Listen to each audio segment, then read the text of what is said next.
Hello, I'm Ekin from Archangel Group. Now I will demonstrate our compression efficiency. To compress our images, we chose the JPEG algorithm for its ease of use and efficiency. It is widely used in the industry and is pretty much the de facto standard for image compression. It usually gives a compression ratio of more than 10 to 1 with little loss in data. Okay, now I will run a script that demonstrates the efficiency of the algorithm. This script reads a test BMP image with 640 to 480 resolution, and the source image size is 900 kilobytes. This script then compresses it with quality parameters ranging from 1 to 100. This quality parameter effectively changes the quantization tables used in JPEG compression. Lower qualities result in a more aggressive quantization and more data loss. We then show the image quality and size comparisons changing with this quality parameter. To display the image quality change between the original and the compressed images, we use the peak signal to noise ratio (PSNR) and the structural similarity metrics, and this is the SSIM metric. Okay, now let's run our script and let's see what happens.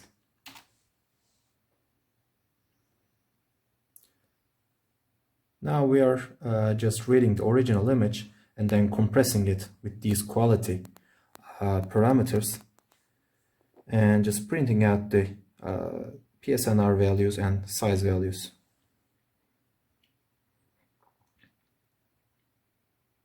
Let's see it finish. Yeah, it's finished.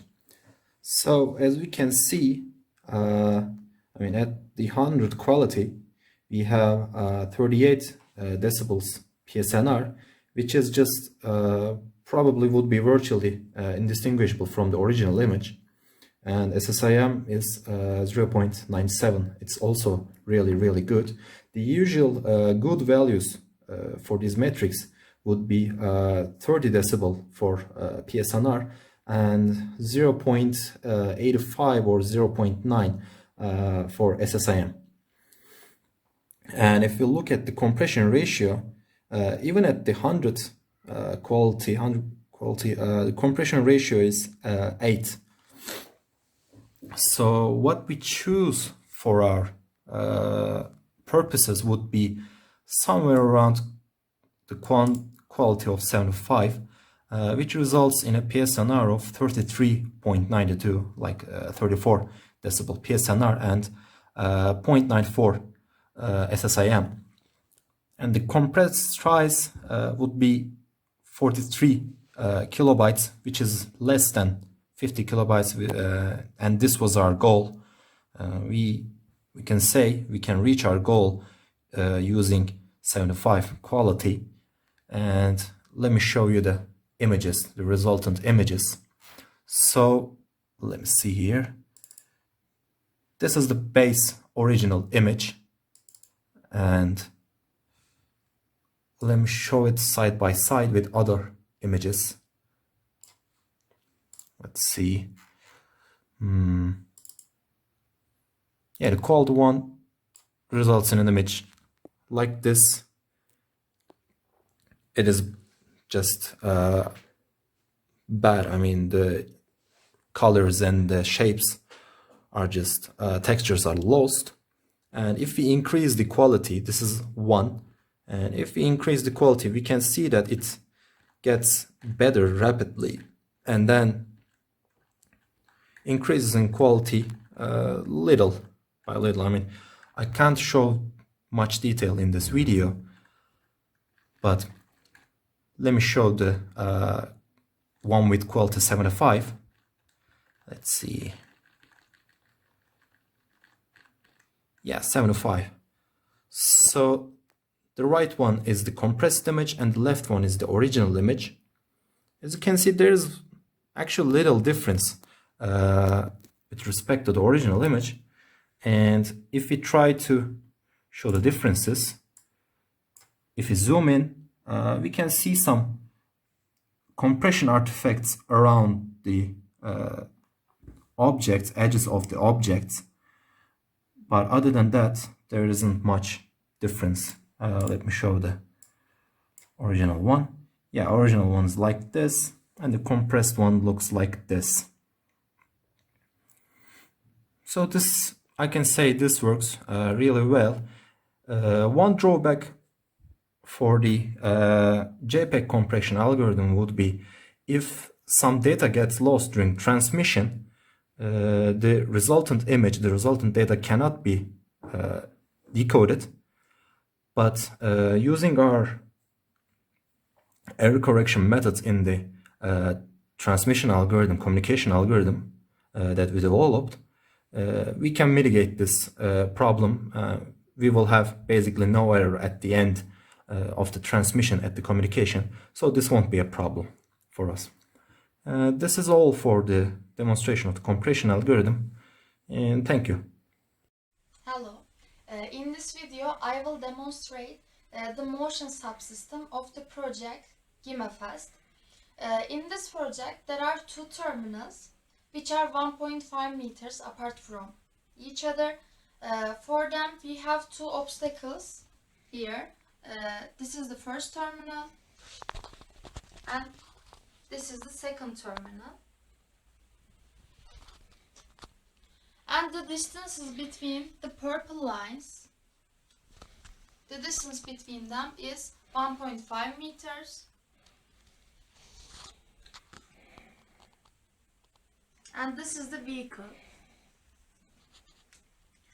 The vehicle can approach the terminals up to 5 centimeters.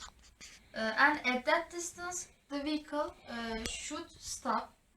The distance between the red line and purple line is 5 centimeters. The same is valid for these lines.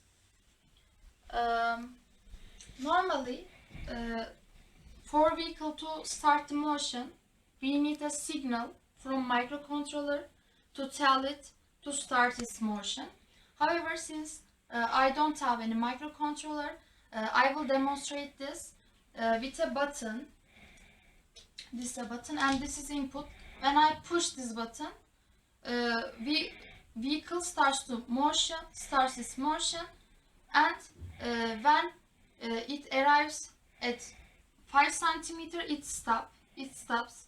And when I push this button again, then it will start to move in reverse direction.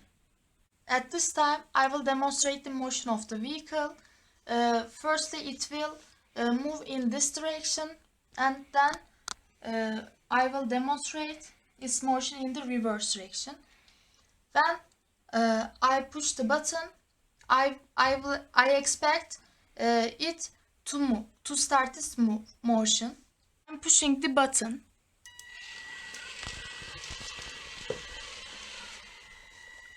It slows down and it stops at 5 centimeters as expected.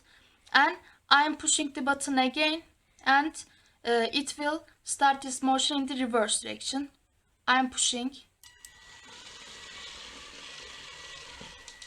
It slows down and it stops at 5 centimeters, again as expected.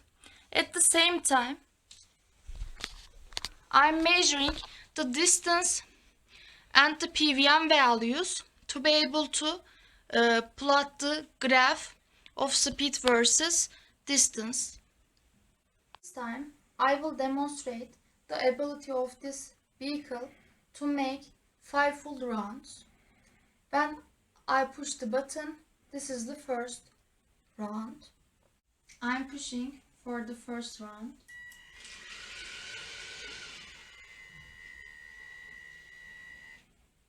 I'm pushing again.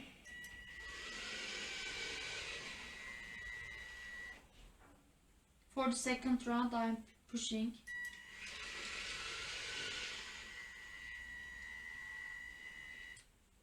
I'm pushing again.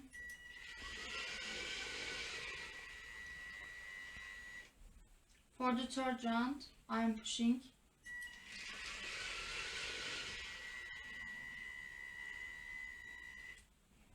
I'm pushing again.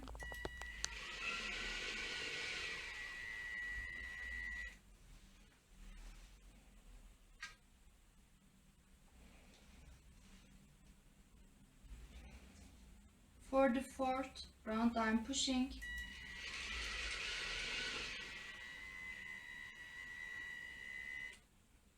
I am pushing again.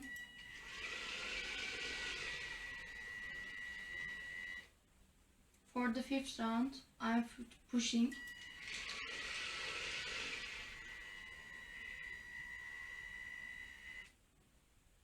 I am pushing again.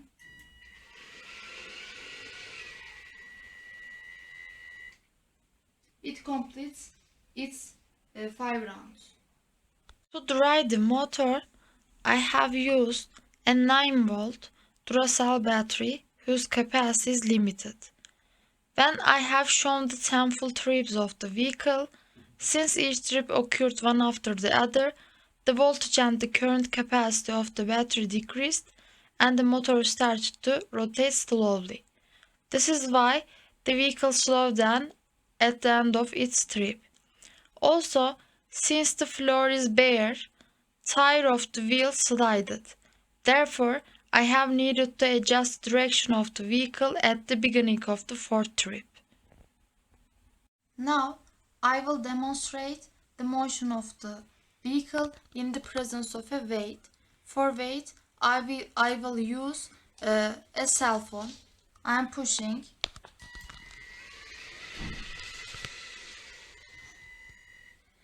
I am again pushing.